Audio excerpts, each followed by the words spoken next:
conheci o Nemuel a primeira vez. Cadê o Nemo? Saiu? Tá aí, ó. Hoje, a primeira vez que eu conheci o Nemuel foi lá na Praia do Macaco, lembra, Nemuel? Eu tava com um russo lá. E aí apareceu o Nemuel todo sorridente, né? Me deu um olho assim. Aí eu, pô, cara, que cara legal. Aí ele já tinha vindo na igreja, né? Aí ele voltou.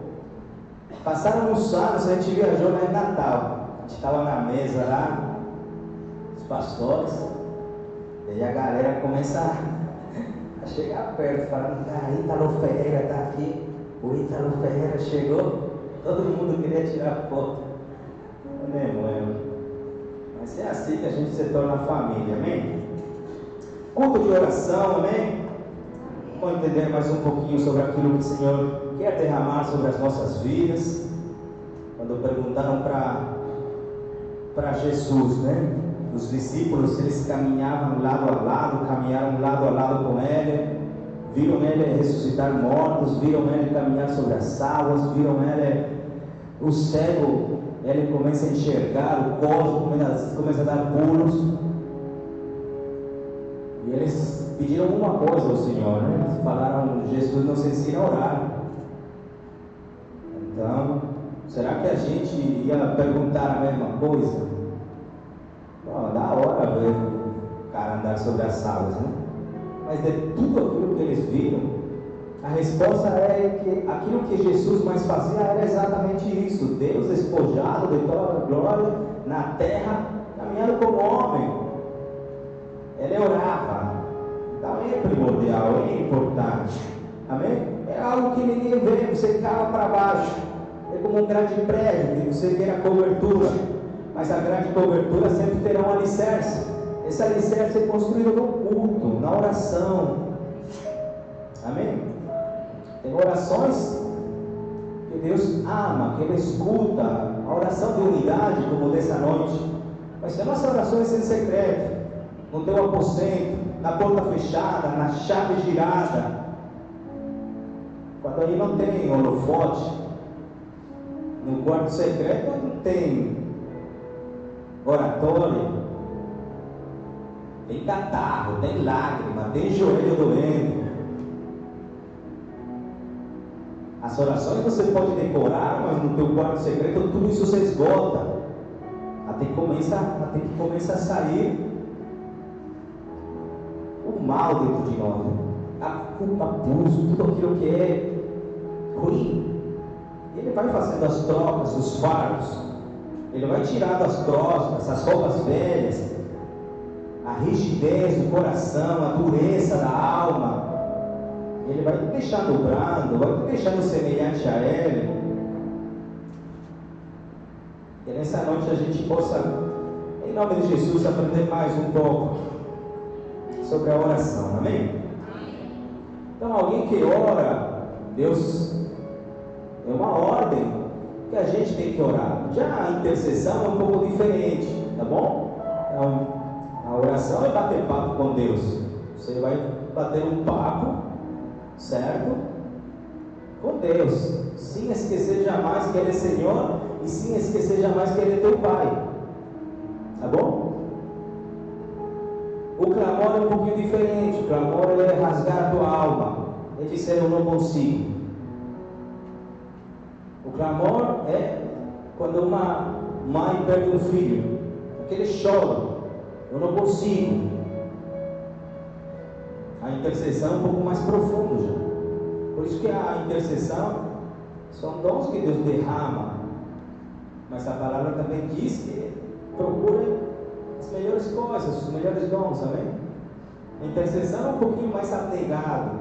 A intercessão tem um traço messiânico. A intercessão é quando você se coloca no lugar do outro. Ah, eu queria ter tanto esse sapato. Mas aí você vai orar por aquele que está descalço. Ah, você está solteira, queria tanto casar, mas você vai orar por aquele que ainda não casou. Um exemplo simples e básico sobre o que significa estar num lugar do outro. Amém? Então, os caras que estão na intercessão, as guerreiras que pertencem ao ministério da intercessão, tem um potinho espiritual, onde elas colocam os seus desejos pessoais, seus projetos individuais.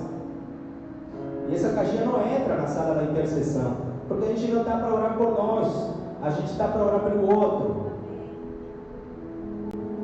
Amém? É abnegado, mas sem cumprir o chamado.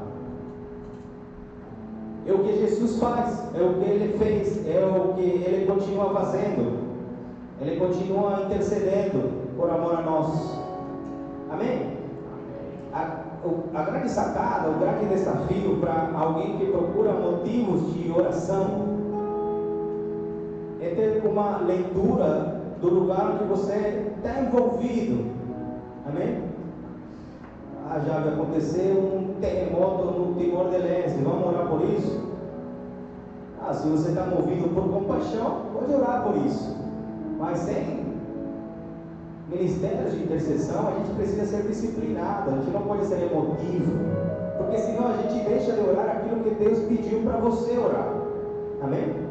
Não dá para orar por tudo, mas se você é organizado, disciplinado, você vai conseguir orar, deixando um pouquinho o teu emocional de lado. Amém? Então os pontos fixos sempre será o pastor da casa, será a liderança da igreja, o ministério da palavra, da adoração, o louvor, os ministérios, as crianças. São motivos fixos de oração. Amém? Mas ter motivos mais profundos, Deus vai te capacitando para isso. Então alguém que está orando é alguém que está buscando o tesouro do Senhor, porque o que ele precisa é alinhar uma oração que é eficaz, é uma oração que realmente está alinhada com aquilo que Jesus deseja ver acontecer. Está comigo? É uma oração que vai dar certo, que vai dar resultado, é uma oração alinhada com a vontade do Senhor. Aí que eu vou ver resultado. E para isso eu preciso entender em que sociedade estou envolvido. Eu vou orar pelos motoristas do ônibus, eu vou orar pelas crianças lá que moram em Cabedelo, eu vou orar lá por Bahia, porque lá tem número X de pessoas com HIV. Para onde que vai a minha oração? E aí tem uma dica espiritual que é o próprio Espírito Santo. O mais sensível que há, que ele vai te dizer por aqui, é pela doença de alguém, é pelo casamento, é pelo divórcio de alguém. Eu preciso conhecer um intercessor aqui na terra, autorizado por Jesus, porque o único intercessor é Ele. Amém? A gente faz orações de intercessão, mas o único intercessor é Jesus, o único. Aquele que faz orações de intercessão é aquele que precisa conversar, precisa ter o dom do bom ouvido, do bom conselho, de escutar, de saber, cara, é isso, porque uma oração pode mudar cenários. A oração muda cenários. Deus pergunta para o profeta: o que você vê? Ele disse: um vale de ossos secos. Então profetiza.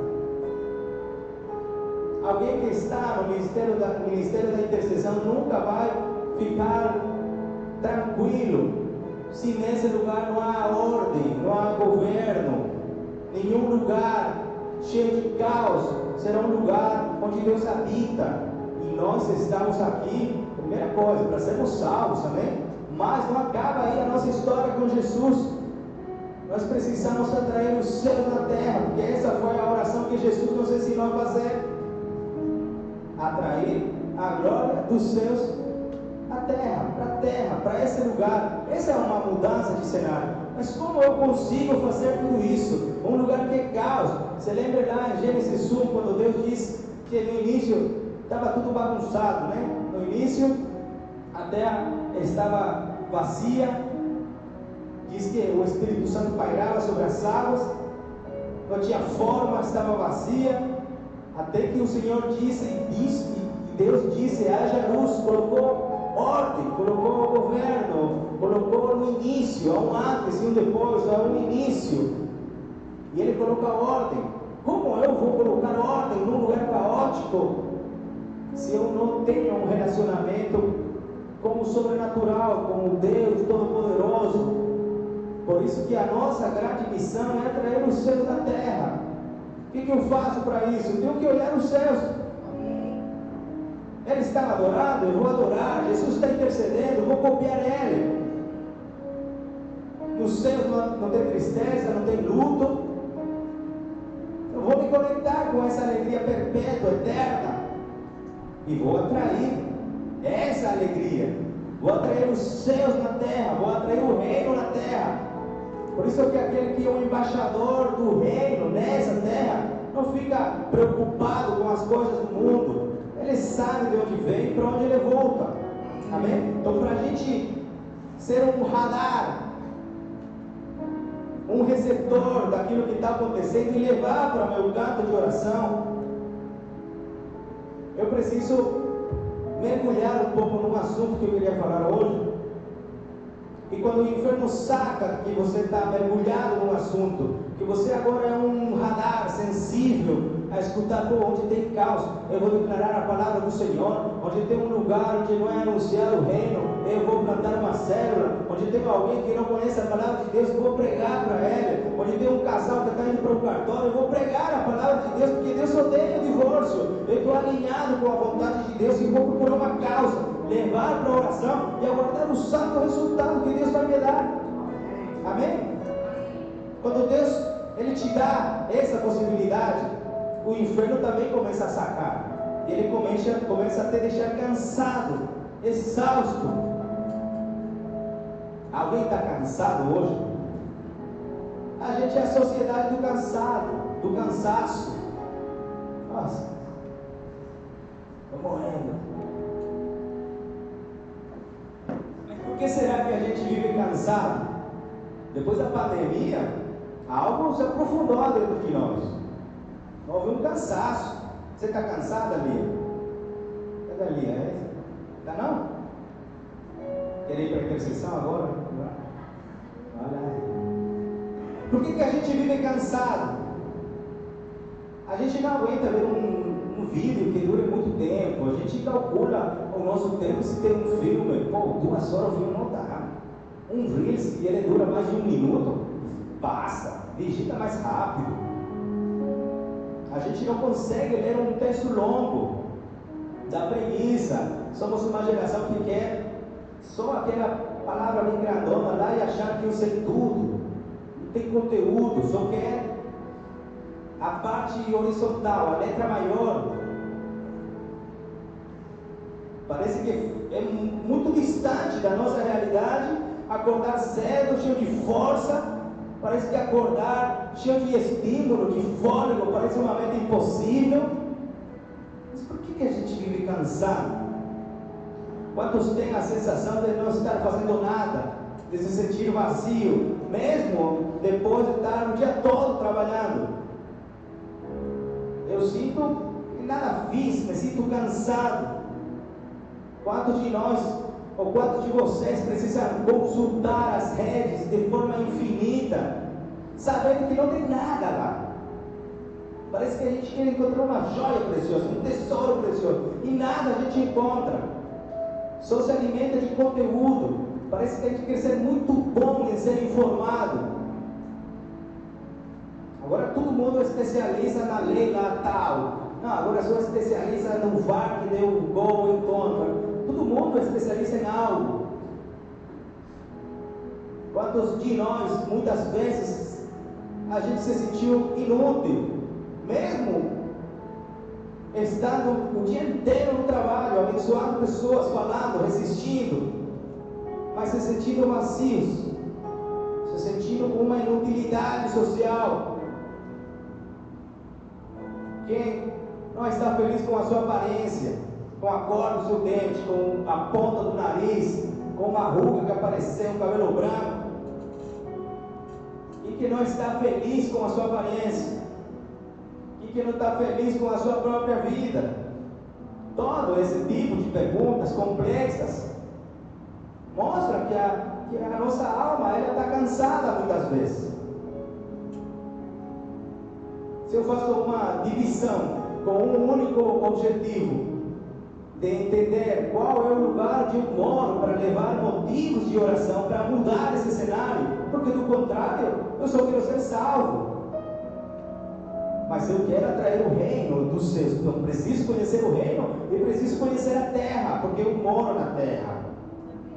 Então se há um lugar de caos, eu preciso ver como são as ruas do céu. Eu quero essa rua aqui, como que é lá, eu quero que seja aqui. Eu preciso conhecer a minha sociedade atual para entender quais serão os meus motivos de oração. Porque eu não vou dar soco ao vento, eu não vou orar por qualquer coisa. A nossa vida é muito curta. A gente precisa ter uma oração eficaz, com resultados eficazes. Isso vai demonstrar se realmente meu coração está alinhado com a vontade do Senhor.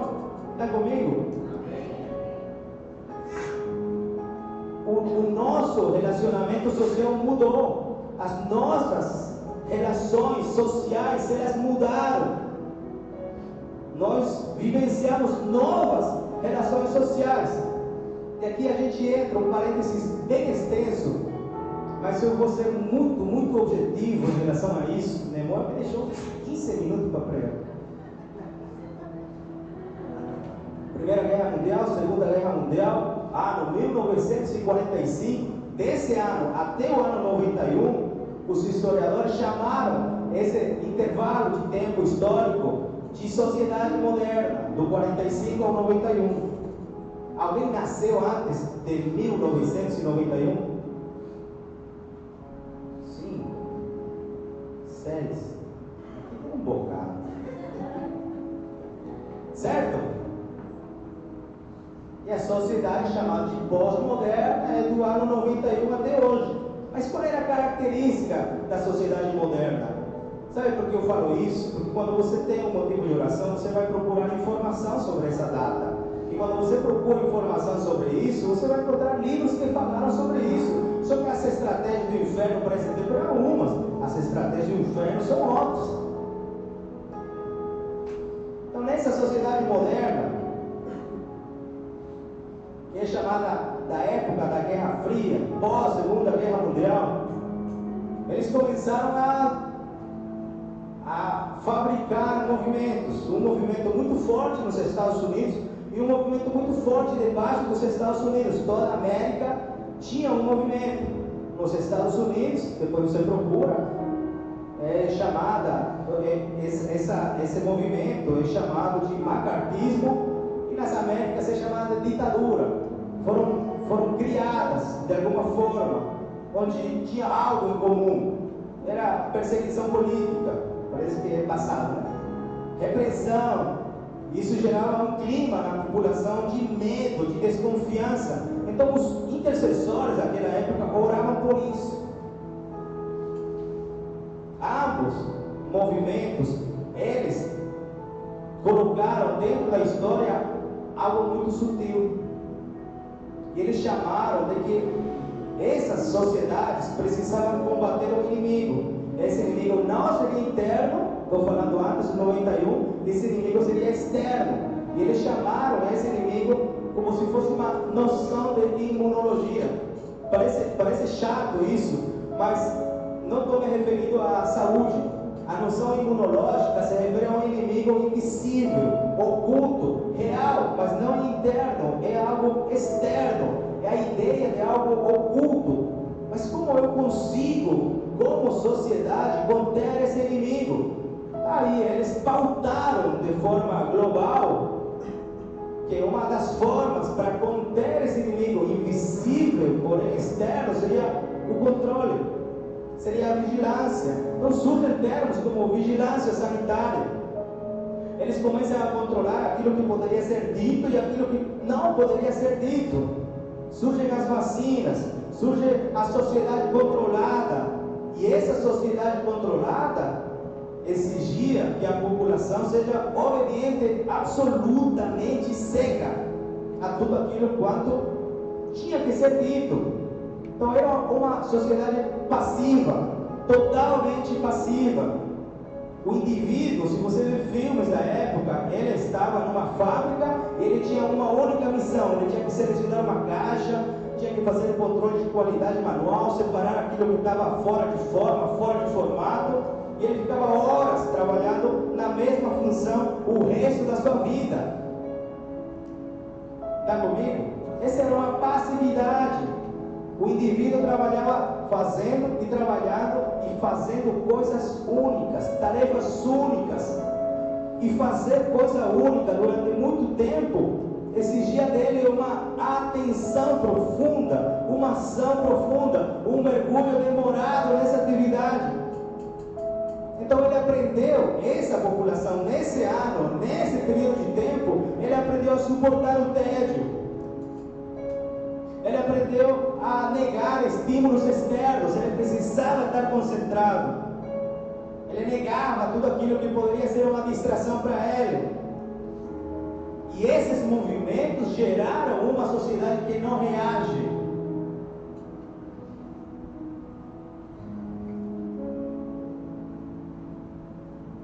Passa esse período, essa população não é extinta,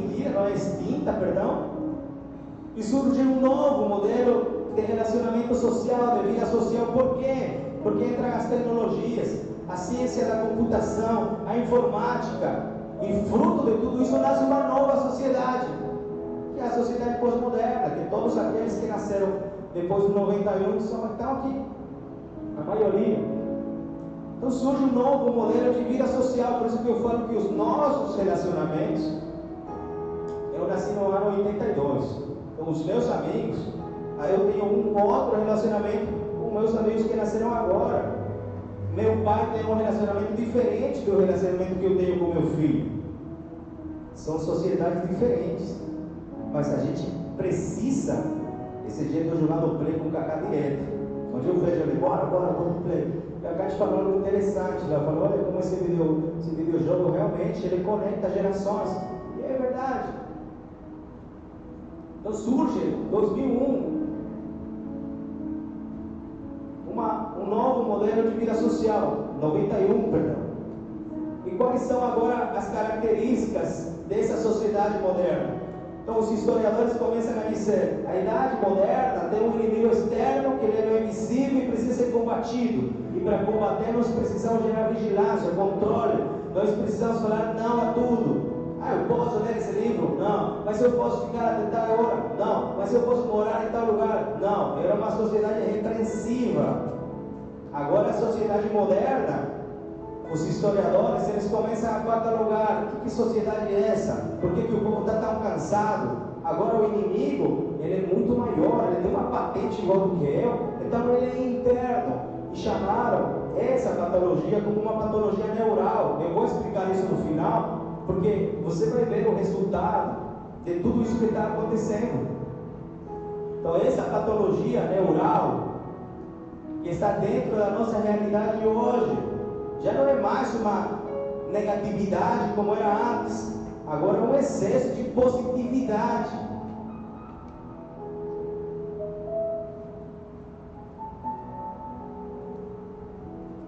Um excesso daquilo que se afirma. Eu sim, sempre. Chega um WhatsApp e tem que responder na hora. É tudo rápido. Está errado, não estou falando que está errado, está certo. Estou fazendo uma leitura daquilo que eu me permito saber para eu poder levar para a oração. Essa nossa sociedade, ela é exagerada no crescimento de algo dentro de nós que é o eu, o ego, iPhone, iPad, tudo eu.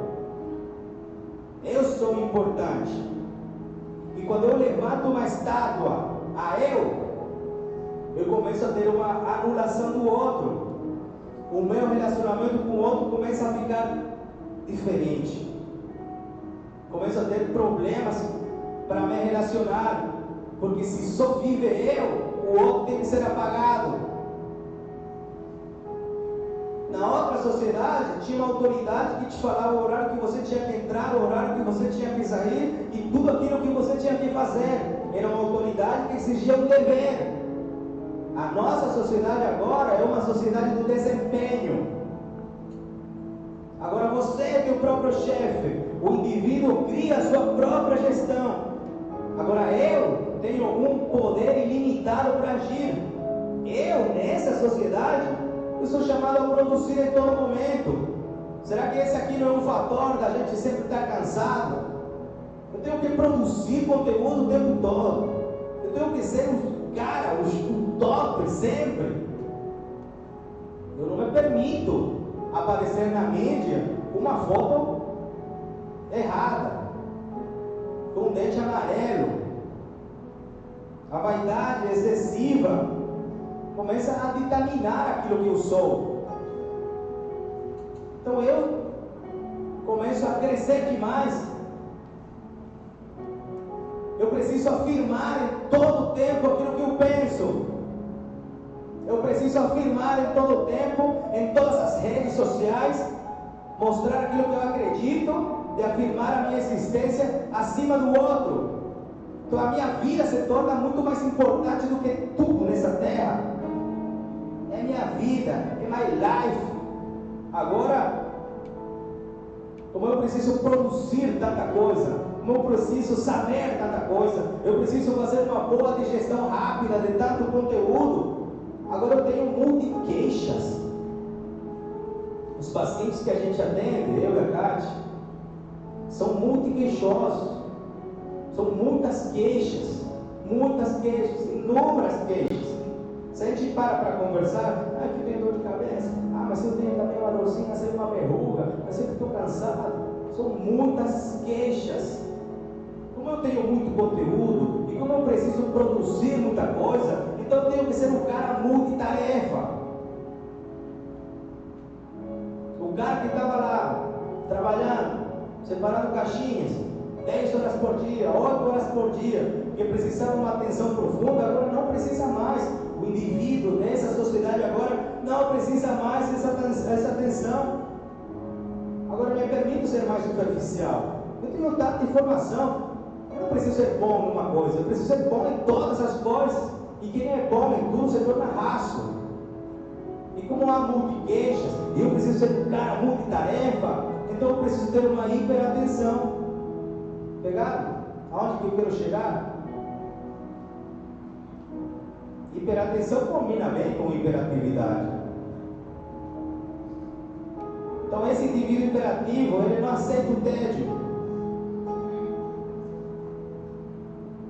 Corta o Wi-Fi aqui. A gente não aguenta 5 minutos sem internet. Viaja, vai para Maceió com teus filhos, tira a internet. Ele chama tédio de tontura, de enjoo, de enjoado. O tédio não aguenta, não suporta aquele tédio. Não vem a natureza, o criado. Não se apaixona por aquilo que Deus fez. Eu quero tela, eu quero conteúdo, eu quero vídeo, eu quero filme, eu quero interagir. Eu quero emoções, quero ter sensibilidade para isso. É mentira?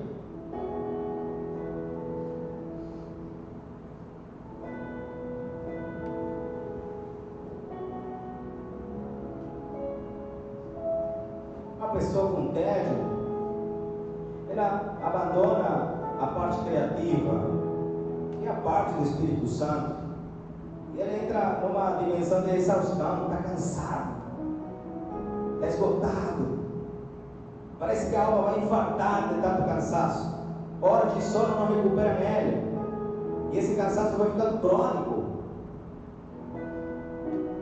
mas o que vale é ele.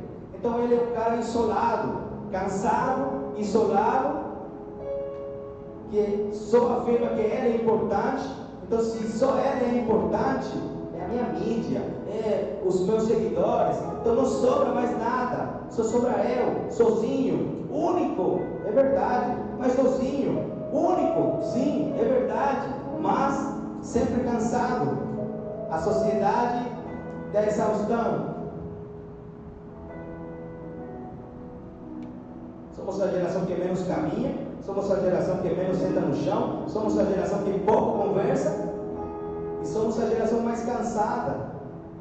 O primeiro presente que Deus deu para Adão, sabe qual é? Descanso. Já fiz tudo, cara. E no 7º dia, descansou, deu o presente. Adão tinha que descansar na presença dele. Fazendo uma analogia para hoje, esse descansar significa confiar. Ele já fez tudo. Aporta algo na beleza do mar. Tenta melhorar a criação dele. Tenta dizer, com essa folha dessa árvore eu vou deixar um pouquinho mais verde. Tudo que ele fez é perfeito. Deus deu um paraíso para nós nessa cidade. Quando a gente não interage com a criação de Deus, a gente com certeza vai para o pecado, para a murmuração. para o isolamento, para continuar sendo uma sociedade cansada. Aí vem depressão, agora pegaram? Eu nunca escutei a minha avó falar que estava depressiva. Nunca. A minha avó só tomava café, comia queijo, assistia lá o jornal dela, não tinha nenhuma doença, nunca falou que estava triste, nunca falou que estava depressiva, nunca vi ela estressada, nunca vi ela tomando remédio. Não ia no dentista, não tinha nutrólogo, não tinha nutricionista, não tinha fisioterapeuta. Você nem sabia conversar, sabia olhar nos olhos. Somos a geração que perdeu isso, que está perdendo isso. A sociedade, mas a igreja não pode perder aquilo que é vital, aquilo que é importante para o reino. Então vem a depressão, TDAH, burnout. Estou com burnout, estou exausto, estou cansado. Aí vem a ansiedade. O termo psiquiátrico correto para ansiedade excessiva, preocupação pelo futuro, quando a palavra de Deus é totalmente contrária a isso. Não se preocupe por aquilo que você vai comer, vestir, papapá. E todas essas doenças são consequências da exigência de desempenho. Sabe o que é a depressão? Era um psicólogo aqui na sala. Tempo do Senhor. A depressão é uma exaustão das forças que eu tenho para combater. As minhas forças ficam tão cansadas de eu tentar ser eu. Eu copio, eu sou influenciado, mas e eu? É difícil sentar com uma pessoa e que essa pessoa realmente saiba quem que ele é em Deus.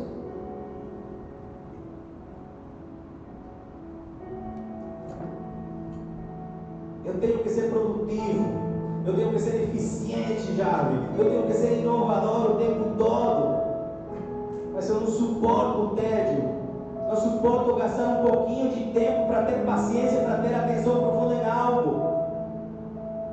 A gente nem consegue brincar com os filhos, tão cansado que a gente fica. E eu percebo algo, uma vez postei lá no Instagram, quem mais posta no Instagram sou eu, o Tainá, o Gabriel tem uma foto no Instagram, o Alain. Eu percebo algo em tudo isso. Caramba, Nemo foi meia hora aqui. E o excesso de positividade. Eu vou chegar nesse assunto. Eu preciso alcançar todas as metas. Emagrecer, que eu aprender russo, que eu aprender inglês, que eu faixa tal, não sei aonde. Eu começo a fazer 1 milhão de coisas. Tá certo. Sempre e quando você saiba que você é em Deus. Eu alcançar todas as metas esse ano. Então aquela sociedade lá pós-guerra, que era disciplinar, já não é mais. Agora é a sociedade do desempenho, do alto conteúdo, de dominar todas as coisas. Senta na mesa que eu preciso te informar. Todos os sites de notícia eu vejo, todos os sites de problema eu conheço. É a sociedade da produção. Eu sou empresário de mim mesmo. Então acontecem algumas trocas dentro de nós. Então no lugar da proibição, no lugar de mandamentos, no lugar de leis, opa, isso aqui já é Bíblia, já, né? No lugar de mandamento, no lugar de leis, no lugar de proibição, agora eu tenho um projeto. Você está aí que eu vou te contar a minha iniciativa, Jesus. Você está aí que agora eu vou te contar as minhas motivações, Jesus. Eu vou te contar os meus projetos que eu tenho. Então aquela sociedade era dominada pelo não. Aí Satanás entra por gerações. Agora a sociedade de hoje, ela é dominada por outra coisa. É dominada pelo desempenho, pela produção, pela motivação, pela iniciativa. Os caras que se rebelavam contra tudo isso lá, Pode ver os filmes. Eram os loucos, delinquentes. Surgia alguma autoridade política e falava: mas você é maluco, cara. Esse cara pifou no parafuso. Já na sociedade do desempenho, há uma sensação de fracasso, há uma sensação de depressão. E eu começo a ter essa sensação dentro da minha alma, quando eu começo a entender de que tudo depende de mim.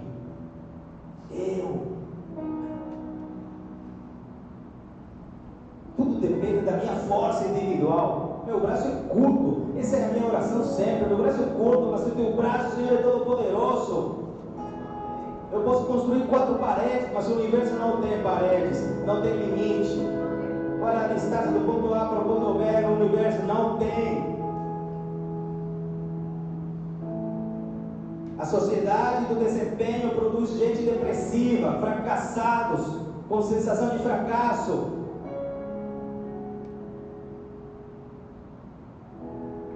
E para não sentir isso, eu quero estudar mais.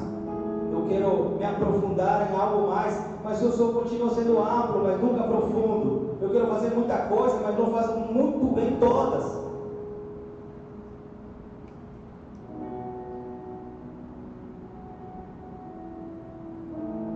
Eu posso experimentar por 15 minutos lá na minha casa, na minha realidade. Tiro a internet, vamos colocar um louvor aqui, as crianças ficam loucas.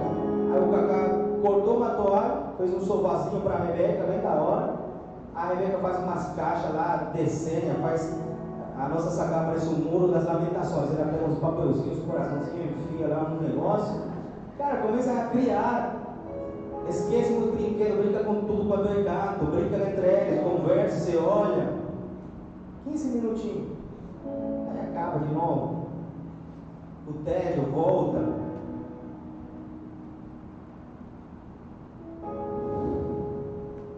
Sede,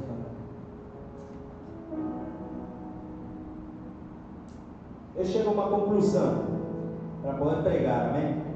E a conclusão é que Deus nos dá um prêmio quando a gente realmente trabalha pelo descanso merecido. O ponto alto desse descanso físico é o sono.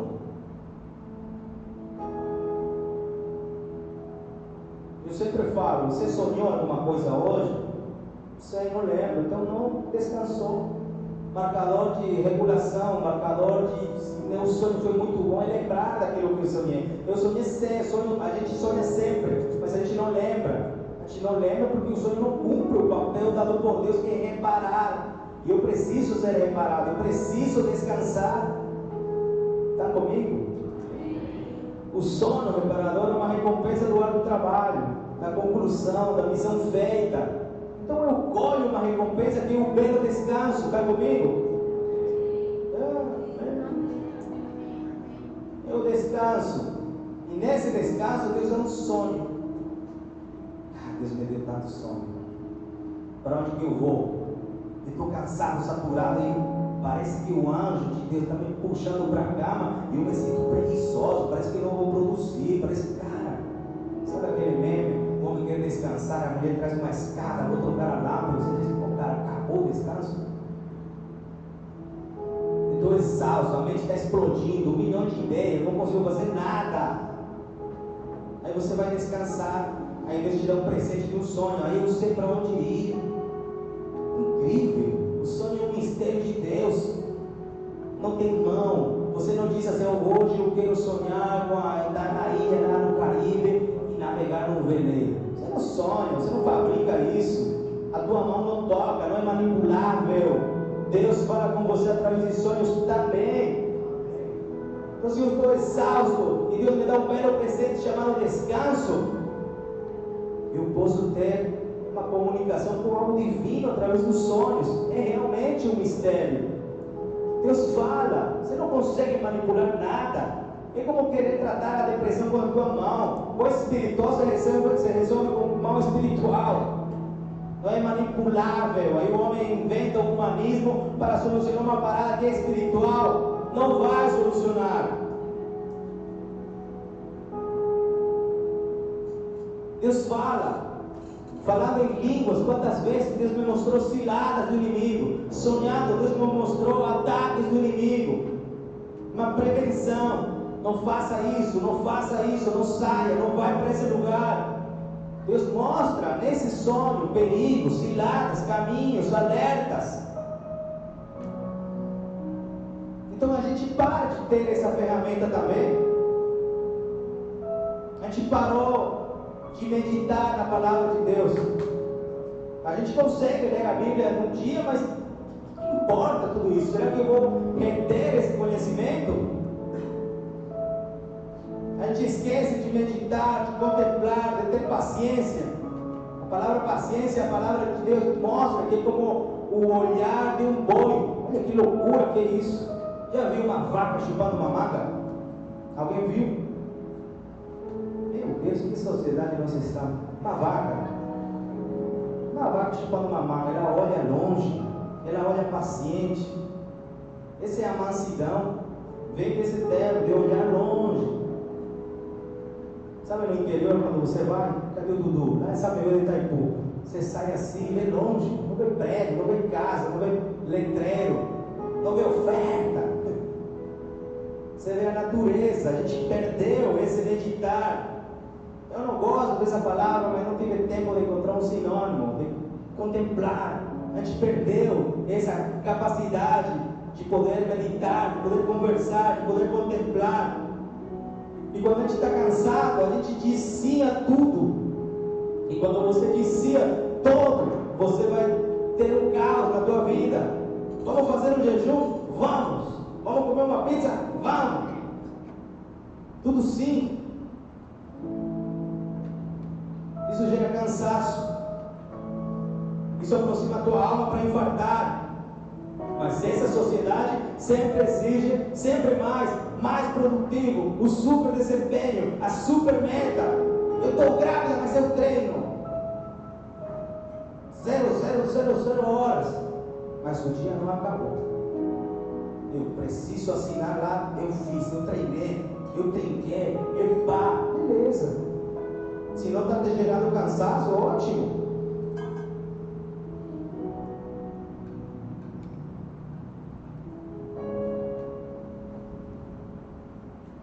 A sociedade é exagerada no sim, na positividade.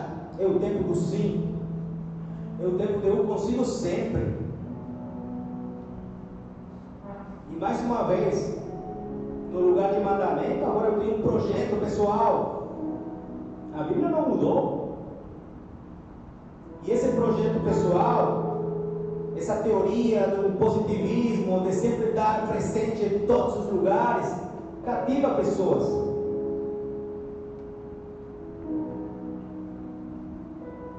Não se fala mais daquilo que você deve fazer, e se fala assim daquilo que você pode fazer. Você fala muito daquilo que você pode fazer, mas não se fala daquilo que você deve fazer.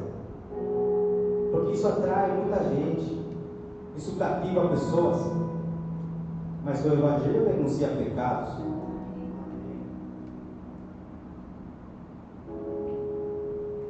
Entre aspas, essa positividade do poder é muito mais atraente do que a negatividade do dever.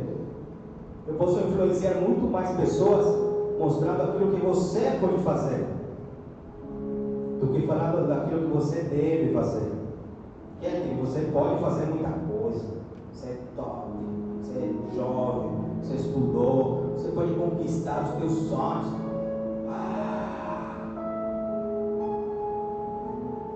Mas aquilo que você deve fazer, a gente não quer ouvir. A palavra de Deus não mudou. Deus escolheu um monte, chama seu profeta, fala, escreva aí agora. Escrever aqui na pedra o que você vai dizer. Ele fez um transplante cerebral na mente de Moisés. Agora a mente estava sujeita à beleza de Cristo. Ele deu a constituição espiritual do mundo, do planeta Terra, de todas as gerações. Não fala assim em nada. E os mandamentos, eu canso de falar sobre isso, porque Deus deixou mandamentos. Aí a gente quer bater papo com Jesus, dizendo que eu tenho projetos. Beleza. Posso ter um Deus acima de você? Não. Posso fazer uma imagem de Jesus legal? Não. Posso curvar a minha cabeça em sinal de adoração? Não. Posso matar esse cara que ele é chato mesmo? Não. Não terás outros deuses diante de mim, não farás para ti imagem esculpida, não te curvarás diante delas.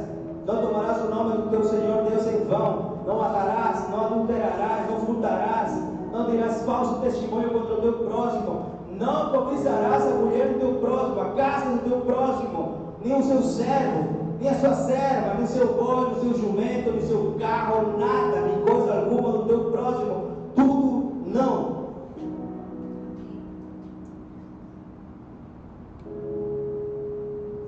Agora essa sociedade é a nossa sociedade. Agora essa sociedade está entrando na igreja. E a gente precisa ter o divino. Eu estou conectado em sujeição àquilo que Deus estabeleceu como mandamento. Não é uma opinião, não é uma chance, não é uma possibilidade. É sim, Senhor, é o teu mandamento. Essa sociedade entra e eu preciso falar daquilo que é correto e divino para esses tipos de pensamento.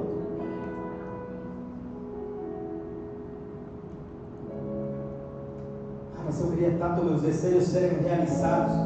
Tudo bem, mas isso não pode ser ou estar acima do conteúdo do Evangelho. Eu queria tanto cumprir meus desejos, eu também, mas isso não está acima do conteúdo bíblico, da Bíblia. E mais uma vez, o povo quer ouvir o que pode fazer e não quer ouvir aquilo que deve fazer. A nossa sociedade, sabe o que quer ouvir? Não está errado, tá bom? Está na Bíblia também. Vocês são realeza, filhos do rei, sacerdote real. Está na Bíblia, é que não somos, é verdade. Carimbado por Jesus. Só que se eu uso desses termos, realeza, filhos do rei, sacerdócio real, se eu uso esses atributos para ter condições de fama, de riqueza ou de poder, se eu quero ser sacerdote porque a solução é ser bilionário, se isso começa a me atrair mais do que a proposta do Evangelho, as pessoas chegam na igreja para que Deus responda a sua dor. E muitas vezes essa dor é a ambição. Eu tenho dor de não ter carro. É a ambição. Os marqueteiros dizem que a ambição é uma virtude. Submeta ao Espírito Santo as tuas ambições. Submeta a palavra do Senhor os teus sonhos. Então eu escutei tanta coisa, que nada é impossível.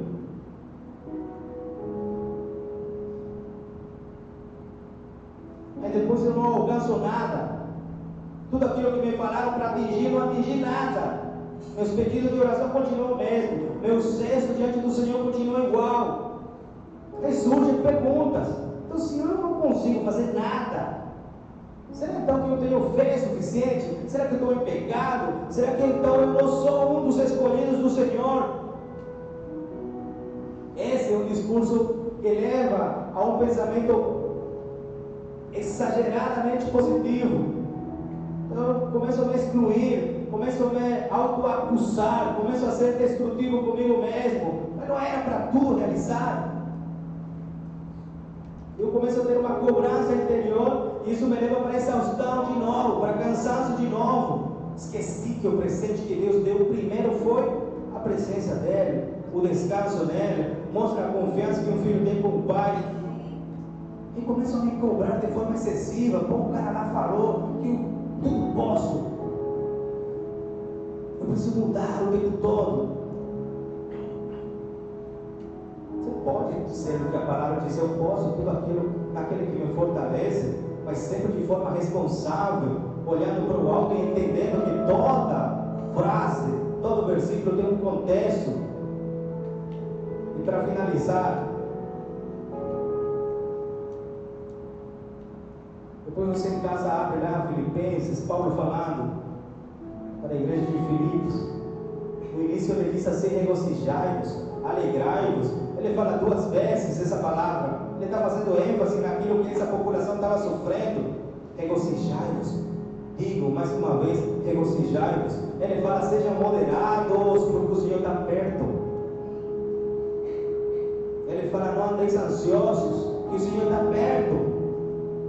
Só que a gente sempre quer falar, tudo posso em Cristo que me fortalece. E é verdade, está na Bíblia, Filipenses 4,13. Posso todas as coisas em Cristo que me fortalece. Posso tudo. Vamos para o contexto?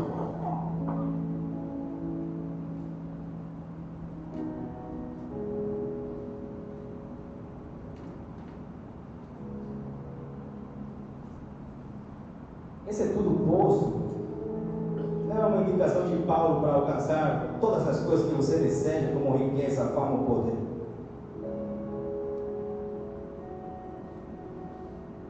Sabe qual é o contexto de tudo posto em Cristo que me fortalece? Sem passar falta, e também sem ter em abundância, em toda maneira e em todas as coisas estou experimentado, tanto em ter fartura, como em passar fome, tanto em ter em abundância, como padecer necessidade. Esse é o contexto. Agora sim, tudo posso, todas essas coisas, eu posso em Cristo que me fortalece. Essas coisas. Quais coisas já? Você adorar meu Deus em falta ou em abundância? No sushi, no colchão? Eu sei continuar adorando o Senhor, meu Deus, passando fome, ter abundância. A isso que se refere. Tudo posso em Cristo que me fortalece, se refere a esse verso. Então, o milagre material, o milagre não pode ser só uma bênção material. E aí entra o título dessa pregação. A gente precisa transformar a nossa disposição. Para quê? Para aceitar a vontade de Deus. Eu preciso transformar a minha disposição. Se eu não tenho a minha disposição transformada, vou ficar cansado e exausto para receber a vontade de Deus. A vontade de Deus, para ela ser exercida com as minhas mãos, eu não consigo. Eu preciso dons espirituais, frutos do Espírito Santo para poder combater esse bom combate. É algo espiritual, o presente de Deus.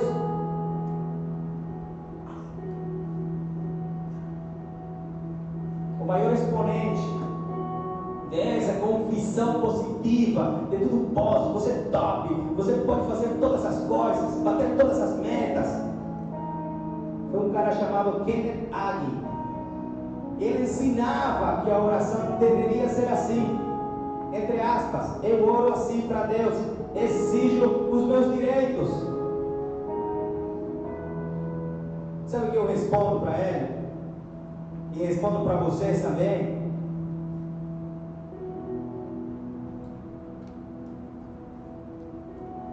Sabe qual é o nosso direito? Sabe qual é o seu direito? Sabe qual é o meu direito?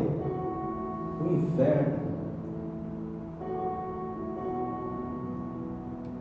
Esse é meu direito. Esse era meu direito. Eu tinha direito a ir para o inferno. Só que a gente foi livrado pela graça. Nós somos o ladrão pendurado. Sabe o que ele falou para Jesus? A nossa punição é justa. Nós estamos recebendo o castigo que os nossos atos merecem. Mas este, falando de Jesus, não fez mal nenhum. Eu exijo meus direitos. Teu direito é o inferno. Por isso que o favor é merecido. Lucas 23:41 diz assim: que nós, na verdade, com justiça, porque recebemos o que os nossos feitos merecem, mas esse nenhum mal fez.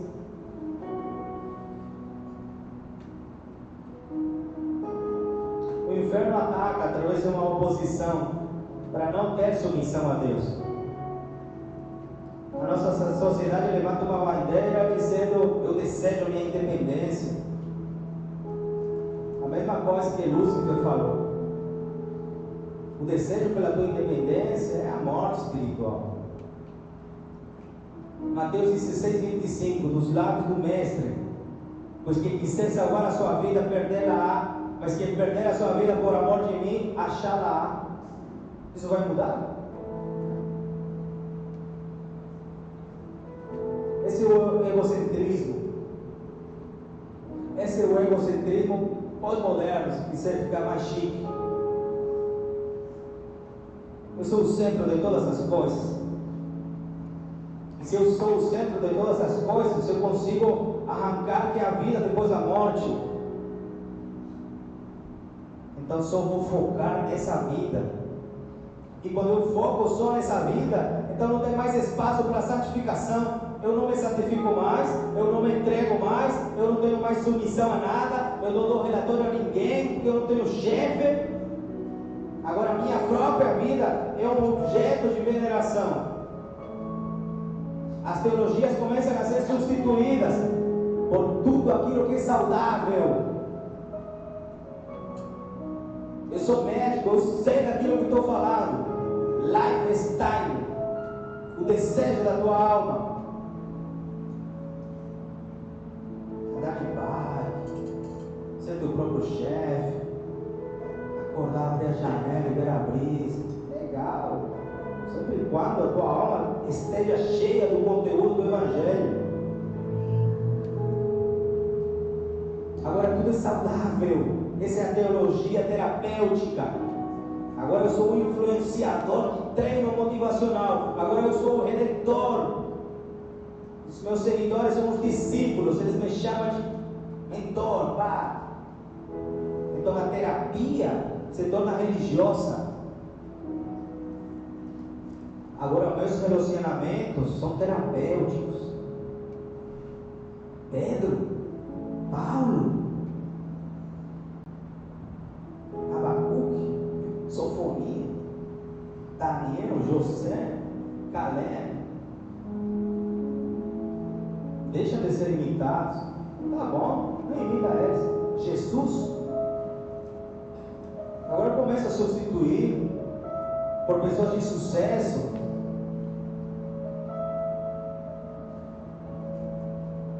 Sinto brega, né? Nossa, não sinto brega. Tudo nada errado, tudo certo.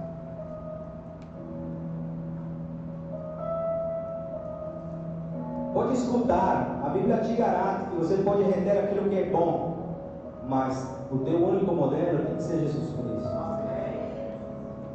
Se eu não faço isso, começo a ser influenciado a incorporar coisas daqueles modelos que eu tanto admiro, que eu tanto sigo, e começo a incorporar dentro de mim, e dentro de mim algo é reconfigurado, meus olhos mudam, então eu começo a reconfigurar também Jesus. Então Jesus já não é aquele que tanto cobra a autonegação, aquele que oferece o caminho da cruz, aquele que diz que a porta é estreita. Então eu estou desconfigurado, eu desconfiguro Jesus e eu desconfiguro o meu chamado, altero o meu chamado. Lucas 9:23 diz assim: em seguida disse a todos: se alguém quer vir após mim, negue-se a si mesmo.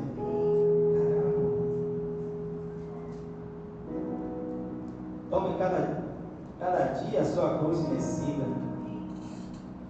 Negue-se a si mesmo, carregue a sua cruz e me siga. Será que a gente ficou muito cansado para carregar a nossa cruz? A nossa? A do outro é a minha. Será que a gente está muito sofisticado para seguir o mestre? O mestre é aquele que falou para ele: larga tudo e me segue, e ele nem pensou duas vezes. A voz de Jesus muda a tua genética, muda teu comportamento, larga tudo. O mestre me chamado, é para caminhar sobre as águas, eu vou. É para largar tudo, eis-me aqui. O índio não pode ter nada. Agora eu fiquei sofisticado demais.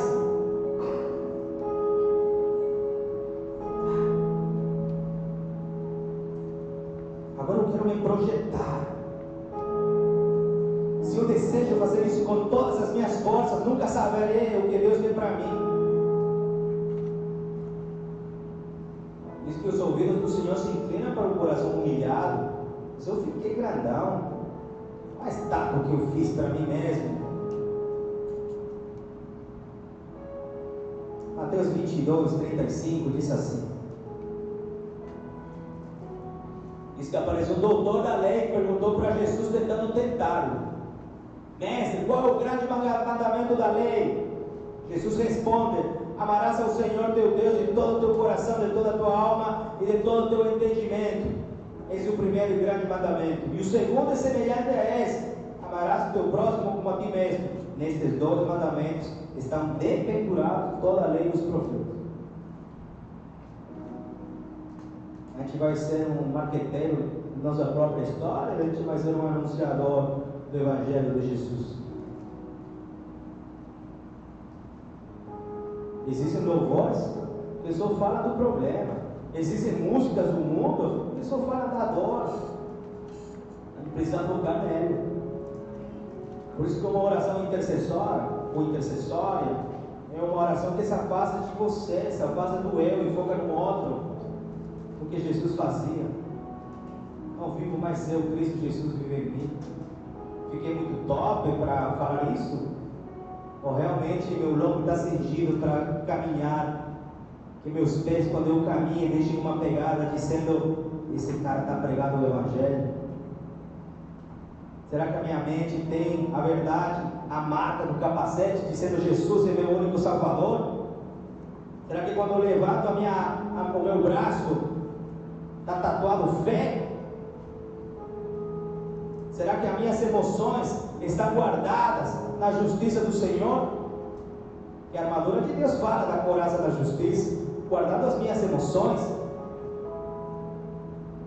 Ou será que eu fiquei muito grande? Será que o meu fardo ficou muito complexo de ser levado? Não desconfigura o teu chamado. Não altera aquilo que você é em Deus por terceiros. Ele te fez único, é verdade. E cada formato tem uma função. E para cada função tem uma vestes. Para cada formato de corpo, para cada biotipo espiritual, há um chamado, há vestes espirituais para essa pessoa.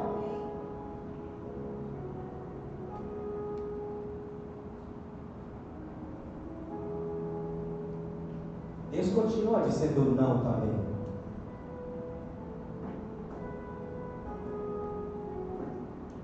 Quando você se mostra humilde, dizendo para o Senhor: transforma a minha disposição, porque eu quero aceitar a tua vontade. Aí você recebe o teu verdadeiro nome, as roupas certas.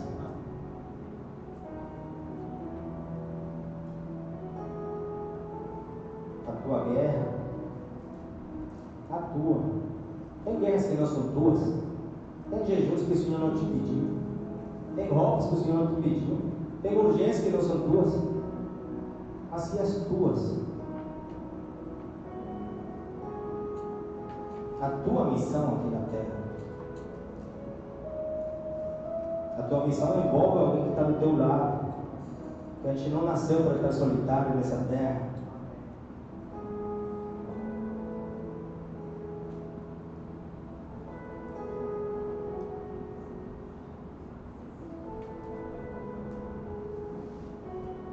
Por amor a Cristo, eu posso me submeter àquilo que Deus tem para mim. Seja fartura, seja privação, seja alegria, seja aprovação. É nisso que eu posso me fortalecer em Cristo Jesus. Se essa é a vontade de Deus para mim.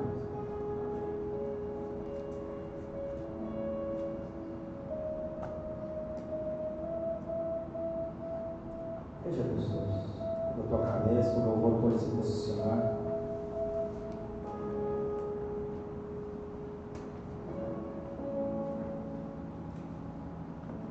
O Senhor é tão respeitoso que Ele sabe como falar com cada um de nós. O Espírito Santo é tão sensível que Ele sempre te dá algum conselho para saber tomar a escolha certa. Só que muitas vezes querem escolher acima da vontade de Deus. Por isso nós precisamos matar a carne. Por isso nós precisamos meditar na palavra do Senhor.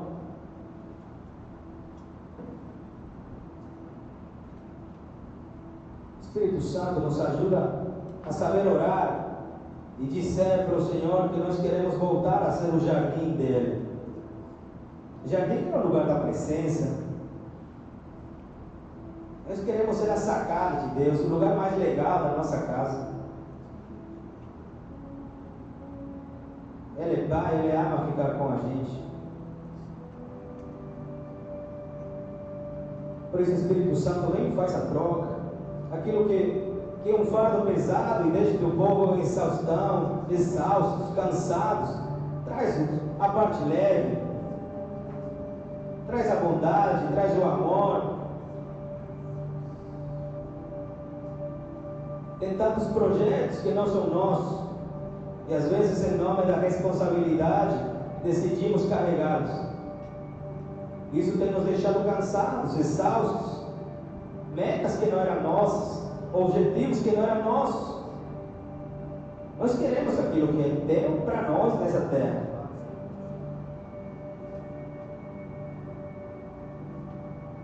Nunca faremos uma oração como tentando te ensinar alguma coisa, Senhor. O Senhor não precisa ser lembrado daquilo que na tua Bíblia o próprio Senhor escreveu.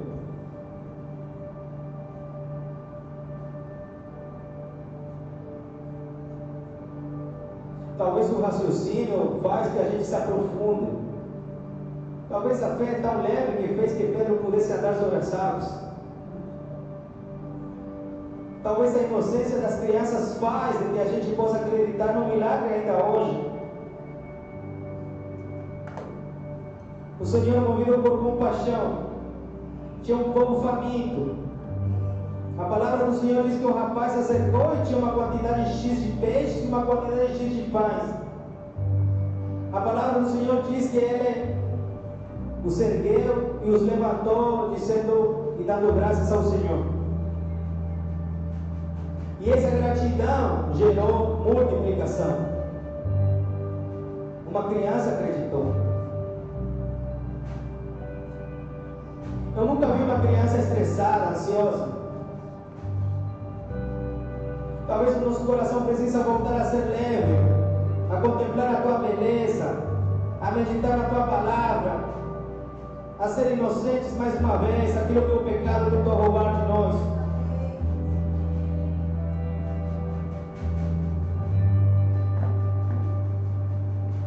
Eu te peço, Senhor, deixa o nosso coração descalço mais uma vez e humildes mais uma vez.